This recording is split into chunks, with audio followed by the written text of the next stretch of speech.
Welcome to The Explainer. Today, we're unpacking a really fascinating paradox. We're going to dive right into why companies built with the totally noble goal of saving the world sometimes turn into massive, spectacular business flops. And then, on the flip side of that, we'll explore what kind of deeply eccentric, honestly almost mythological human psychology it actually takes to survive that kind of wreckage, build a monopoly, and legitimately change the world. Here's our quick roadmap for this explainer. 1. The cleantech crash. 2. The Tesla exception. 3. Energy 2.0, thinking small. 4. The founder distribution. And 5. Kings and scapegoats. Let's get right into it. Section 1. The cleantech crash and the myth of social entrepreneurship.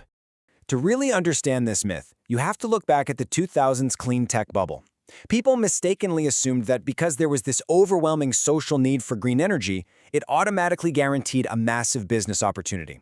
And if you look at the visual parallel here between the 1990s dot-com crash and the 2000s clean tech crash, it's absolutely undeniable. If you plot the valuations, they literally form the exact same shape. In the 90s, indefinitely optimistic investors were throwing money at internet companies that had absolutely no real plans to make a profit. Fast forward a decade, and the exact same thing happened in clean tech.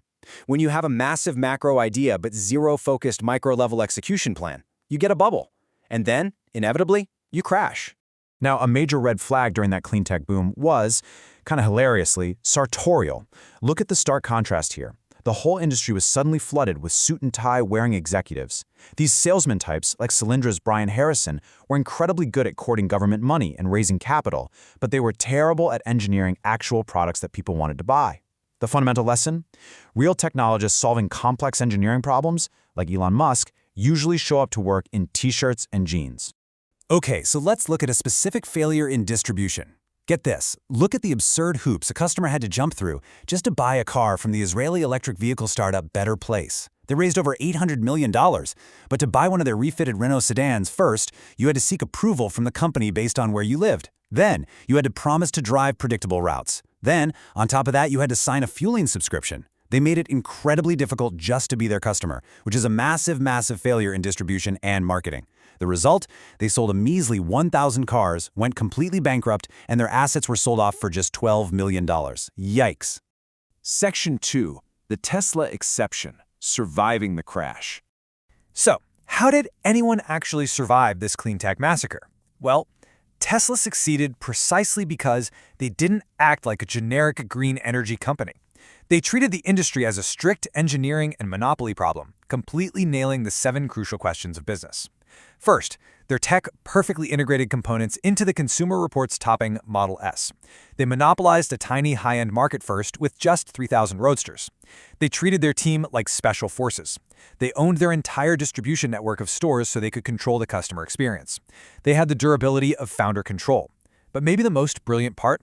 They understood the big secret of their market. Clean tech was driven by social fashion. Rich people wanted to look cool and green. So Tesla built cars that made drivers look cool. Literally so cool that Leonardo DiCaprio famously ditched his Prius for a Tesla Roadster. But we really need to highlight how they answer the timing question, because it's absolutely crucial. $465 million.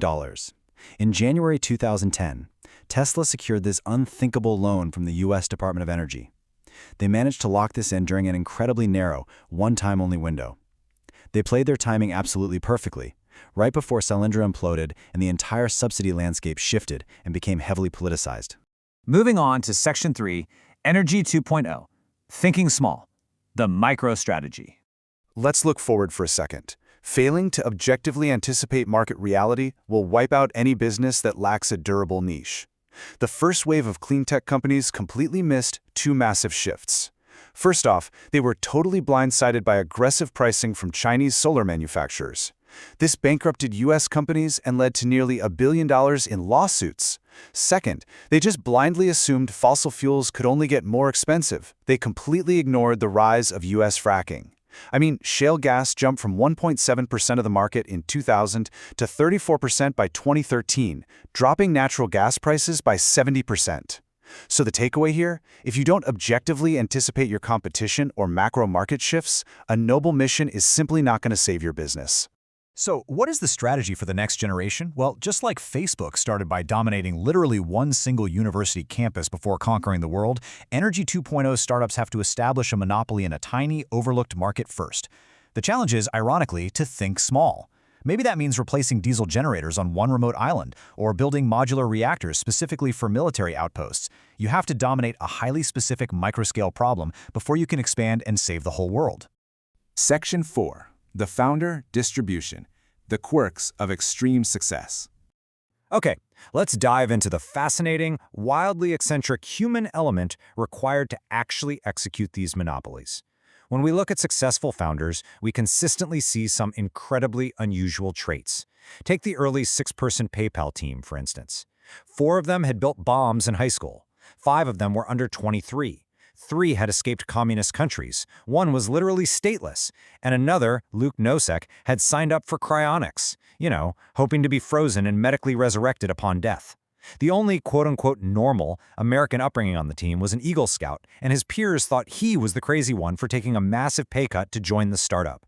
Extreme success, it turns out, correlates deeply with extreme personal traits. To understand why this is, let's look at how human traits are normally mapped out. Usually, traits fall right here on a standard bell curve. Most of us just sit comfortably right there in the average middle. The extreme traits, being incredibly weak or strong, a villain or hero, dirt poor or filthy rich, those are incredibly rare and sit way out at the thin tails of the curve. Now, because we know founders are highly unusual people, you might assume a chart of their traits simply has fatter tails, right? Meaning there's just a slightly higher frequency of very weak or very strong individuals compared to the general public. But is it really just a wider curve? Well, the reality is far stranger than that. Enter the founder's paradox. Successful entrepreneurs actually exhibit an inverse normal distribution. Instead of being mostly average, they exist at both extremes of human personality at the exact same time. I know, it sounds impossible because normally opposite traits are mutually exclusive. But think about it. Startup CEOs are frequently completely cash poor, while simultaneously being millionaires on paper. They can be sullen, disagreeable jerks who also possess this intense, magnetic charisma. They are almost always powerful insiders and rebellious outsiders at the exact same time. So where does this extreme combination even come from? It acts as a super powerful feedback loop. Naturally unusual people start out just a little bit different. Then they begin to develop and strategically exaggerate their own quirks. And finally, society and the media eagerly exaggerate those traits even further, which feeds right back into the founder's identity. We see this cycle perfectly in the greatest founders and celebrities. Look at Sir Richard Branson, branded the Virgin King. He's a natural entrepreneur, for sure, but he also pulls these massive PR stunts, like kiteboarding with naked supermodels. Or consider Lady Gaga, who wears bizarre, theatrical costumes while claiming she was born this way. Look, neither of them was born looking or acting exactly like this. They cultivate these extreme personal brands that really make us question where the natural eccentricity ends and the brilliant PR manipulation begins. Honestly, it's usually a mix of both. This constant oscillation between the extremes, bouncing between insider king and outsider criminal, is perfectly embodied by Sean Parker. The guy was a high school hacker arrested by the FBI, who then goes on to co-found Napster, gets 10 million users, only to be completely shut down by a federal judge. Then he turns around and helps found Facebook, only to be ousted amid a massive scandal. His turbulent journey from arrested teen to tech billionaire didn't destroy him. It literally amplified his notorious coolness and cemented his legendary status in Silicon Valley. Which brings us to our final part, Section 5, Kings and Scapegoats, the mythological founder. We finally arrived at the deepest psychological truth of this whole explainer. The extreme founders we elevate today, they aren't actually a modern invention. They're basically modern versions of classical mythological characters. Just look at classical mythology. Oedipus was an abandoned orphan and a foreigner, the ultimate outsider, who used his brilliance to become king. Romulus was a criminal outlaw who literally murdered his own brother, yet became the lawmaker and king of Rome. Just like these myths, today's extreme founders are self-contradictory insider-outsiders. They aren't just building companies, they're serving a very ancient, almost primitive societal function. And what exactly is that function? The scapegoat. Primitive societies avoided tearing themselves apart by praising or blaming a single extreme individual. A scapegoat is a living paradox. They're weak enough to be victimized, yet powerful enough to diffuse a whole society's conflict just by absorbing the blame. The Aztecs, for example, worshipped their victims like living deities. They dressed them in fine clothes, feasted them royally, right up until the violent moment of their execution. Which leads us to a pretty fascinating conclusion.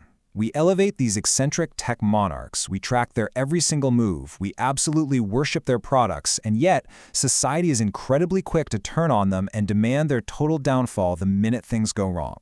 So as we look at the extreme founders who are shaping our modern world, we really have to ask, are they truly untouchable kings, or are they just highly effective scapegoats who have managed to delay their own execution?